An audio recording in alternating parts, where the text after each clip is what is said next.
ساتھ تجارت کرنے لگی، آپس میں میل جول ہونے لگا۔ جب مشرکوں نے، جو مکہ کے مشرک تھے ان میں سے کچھ، لیکن اطراف کے، اصل میں فتنہ پھیلانے والے یہ مکہ کے مشرکین تھے، اطراف کے لوگ تو بس ان کی لپیٹ میں آ جاتے تھے۔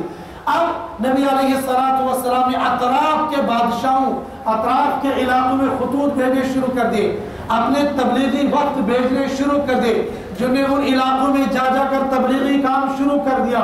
وفود وہاں پر اترے، بادشاہوں کے پاس خطوط گئے، بس لوگ مسلمانوں کے اخلاق کو دیکھنے لگے، کردار کو دیکھنے لگے، ان کی تبلیغ کو دیکھنے لگے، ان کی تعلیم کو دیکھنے لگے، قرآن کو سننے لگے، بس مسلمان جھوک در جھوک اسلام کے اندر داخل ہونے لگے۔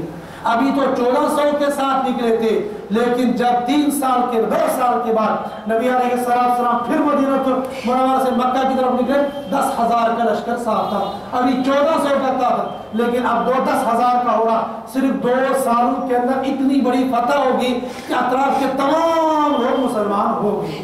اب مسلمان بہت سہولت کے ساتھ، بہت آسانی کے ساتھ تبلیغی کام کو انجام دے رہے تھے۔ سن 6 ہجری کا یہ واقعہ ہو گیا۔ سن 7 ہجری کے اندر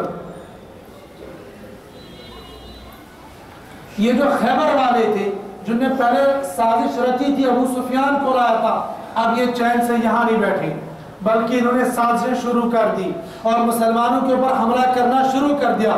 ادھر سے یہ راز بھی ظاہر ہو گیا، حضرت نبی کریم صلی اللہ علیہ وسلم نے ایک لشکر تیار کر دیا، جس لشکر کے اندر 1000 پیادے تھے اور 200 سوار تھے۔ ان 200 1000 کے پیادے، 1300 پیدل تھے، 200 سوار تھے، 1500 کے لشکر کے ساتھ نبی علیہ السلام خیبر کی طرف چل دیے۔ جب خیبر میں پہنچے تو خیبر میں یہودیوں نے بڑے بڑے قلعے بنائے ہوئے تھے، اور قلعوں میں سے اکثر قلعے فتح ہو گئے، لیکن ایک قلعہ تھا، اس کا نام تھا وطیح سلالم۔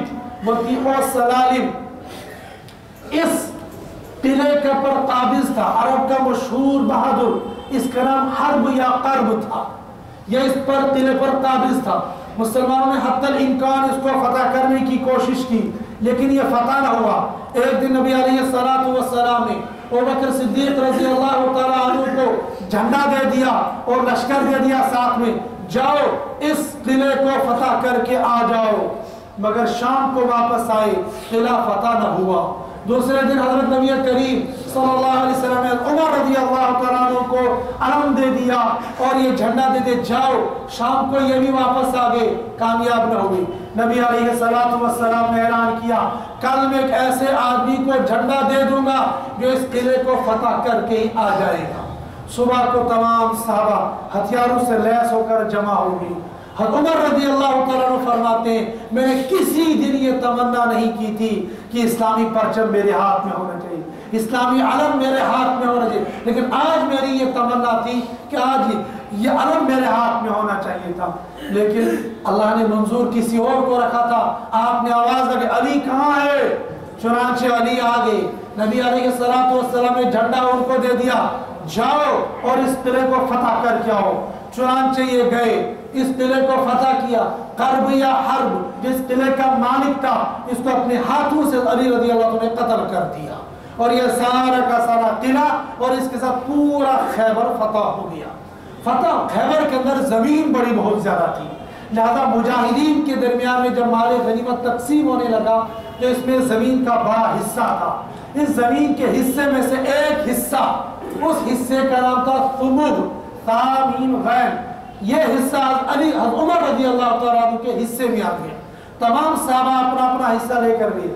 عمر رضی اللہ تعالیٰ عنہ کے حصے میں جو ثمود والا حصہ آ گیا، جو کھیتی یا پہاڑی جو بھی کچھ رہے گی، زمین کا جو ٹکڑا ان کے حصے میں آ گیا، انہوں نے لے لیا، اور لینے کے بعد حضرت نبی کریم صلی اللہ علیہ وآلہ وسلم نے فرمایا، میں نے اس حصے کو اللہ کے لیے وقف کر دیا، اور یہ اسلام کی تاریخ میں پہلا وقف تھا جو اللہ اور اللہ کے رسول کے نام پر وقف ہو گیا۔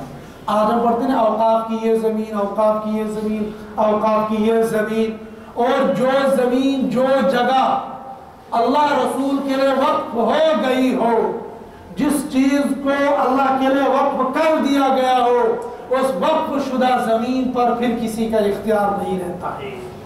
آج خاص طور तौर पर जम्मू के अंदर जिम्मे में ये बात आ रही है, जम्मू के अंदर जगह जगह से ये शिकायतें आती हैं, औकाफ की जमीन को यहाँ खा लिया, औकाफ की जमीन को यहाँ हड़प कर लिया, औकाफ की बिल्डिंग को यहाँ हड़प कर लिया, औकाफ को यहाँ खा गए, वहाँ खा गए, ऐसे खा गए, वैसे खा गए। ये कतन किसी के लिए इजाजत नहीं है। वक्फ शुदा चीज को जाती मफाद के लिए इस्तेमाल कर लेना ये गवा नहीं, ये जायज नहीं। हाँ, अगर इंतजामी तौर पर मिसाल जैसे औकाफ की बिल्डिंग होती है या औकाफ की मार्केट है, औकाफ वालों ने वो मार्केट किराए पर किसी को दे दिए, किराया आ रहा है, वक्फ में इस्तेमाल हो रहा है, यह बिल्डिंग इस्तेमाल हो रही है, किराया वक्फ में जा रहा है, यह जमीन ही सही, जमीन में खेती बाड़ी हो रही है और किराया वक्फ को जा रहा है और फिर उसके मुसलमानों के मसाइल हल हो रहे, तो ये तो दुरुस्त है। लेकिन जाती तौर पर जमीन को हड़प कर लेना, दुकान को हड़प कर लेना, मकान को हड़प कर लेना, यहाँ तक कि कब्रिस्तानों को हड़प कर लेना किसी सूरत में दुरुस्त नहीं है। यहाँ लगे आपको एक बात और अर्ज कर दूं, सारे मुसलमान शोर मचाते, जो खाता वो तो नहीं मचाता, कहीं कहीं वो मचाता ताकि मैं न पकड़ा जाऊं, और कहीं कहीं सबसे ज्यादा शोर मचाने वाला वही होता है ताकि ये जो इनकी ज़हनें डिवाइड हो जाए, उधर की तरफ चले जाए, मेरी तरफ कोई ना दे, ये शरारती होती है। लेकिन मुसलमान शोर मचाते, ये खा गए, वो ले गया, ये ले गया, लेकिन एक जगह को हम सब मिल बैठकर खा रहे हैं, हम सब लोग उसको अपनी मिल्कियत बना रहे और मुसलमानों को एहसास नहीं हो रहा है। और वो हमारे कब्रिस्तान, वक्फ शुदा कब्रिस्तानों को मुसलमान, जिंदा मुसलमान नहीं खा रहा, मुर्दा मुसलमान खा रहा है। और मुसलमान सोचता है मैं क्या कर रहा हूँ, मैं तो कुछ भी नहीं कर रहा, कुछ भी नहीं कर रहे हो। ये जो कब्रिस्तानों के अंदर आप लोगों ने आरसीसी दीवारें कब्रों के चारों तरफ लगाई हुई है, मार्बल और टाइलें लगा लगा के रखी है और लाखों रुपए की प्लेट लगा के रखी है, ये क्या चीज है?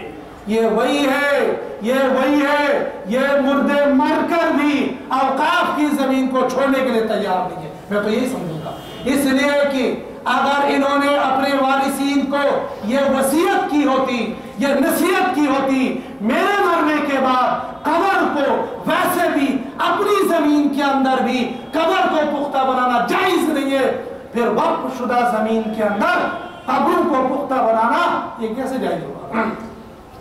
लिहाजा हम सब लोग, मुर्दे भी और जिंदे भी, मुर्दे ने वसीयत नहीं की इस एतबार से खा रहा है, और जिंदे लोग हम समझते हैं हम इस मुर्दे के साथ बड़ी खैरखाही कर रहे हैं। मेरे ईमानी भाइयों, मैं बड़ी अमानतदारी के साथ ये कह रहा हूँ और कुरान और सुन्नत की रोशनी में कह रहा हूँ। अगर मैं अपनी तरफ से कहता हूँगा आप मेरा गिरबान पकड़ना, लेकिन मैं कुरान और सुन्नत की रोशनी में आपको ये कह रहा हूँ, कब्रों को पुख्ता बनाना जायज नहीं है। कोई भी मुफ्ती आपको कब्रों को पुख्ता बनाने की इजाजत नहीं देगा, चाहे वो किसी भी मकतबे फिक्र से हो। यह सिर्फ देवबंदी मुफ्ती का फतवा नहीं है, हर मकतबे फिक्र वाला ये कहता है कब्रों को पुख्ता करने की इजाजत नहीं है। और फिर जो नीम प्लेटें जो आप लगाते हैं, ये तो कभी ये MLA ये लगाया करते थे, अब हमारे मुर्दे भी दुनिया में तो आपको पूछा नहीं, जब जिंदा था तब गिरा पड़ा रहता, कभी किसी गली में कभी किसी गली में, और जब मर गया अब चढ़ा रहे मार्बल, अब लगा रहे नीम प्लेट, तारीख वफात ये और तारीख इब्तिदा विलादत ये और मरने का वक्त ये, कुल्लु नफ्सिन ज़ाइक़तुल मौत ये, पूरी तारीख उस एक प्लेट के अंदर लिख देते हैं। जिंदगी में किया क्या बाप के लिए? कुछ भी नहीं। खिदमत कभी की? कभी भी नहीं। माँ की खिदमत की? कभी भी नहीं। और मरने के बाद नीम प्लेट लगाकर दिखाते कि हम बहुत बड़ा कारनामा अंजाम दे रहे। ये सबका हाल नहीं है, कुछ का हाल ऐसा भी है। मैं उम्मीद तौर पर कह रहा हूँ, सबका हाल ये नहीं है। बहुत अच्छे लोग भी जो अपने माँ बाप के साथ अच्छा सुलूक करते हैं, अपने घर वालों के साथ अच्छा सुलूक करते हैं, लेकिन कुछ कारगुजारियाँ ऐसी भी आती हैं जो जिंदगी में करते कुछ नहीं है, मरने के बाद ये सब कुछ करते। बहरहाल ये कि वक्फ शुदा जमीन के अंदर अपनी मिल्कियत इसको बना लेना ये जायज नहीं है, ये दुरुस्त नहीं है। हम जो कब्रें पुख्ता कर लेते ये भी दुरुस्त नहीं है। और खास तौर पर मैं बताऊंगा, हमारे कुर्ब जवार में जो कब्रिस्तान है, इन कब्रिस्तानों को अब हम लोगों ने चरागाह भी बना दिया है। वही बैल, वही बकरी, वही भेड़, वही गोबर, और हत्ता की यहाँ तक कारगुजारी आई है, हमारे गुज्जर नगर के कब्रिस्तान के अंदर से ये कारगुजारी भी आई है।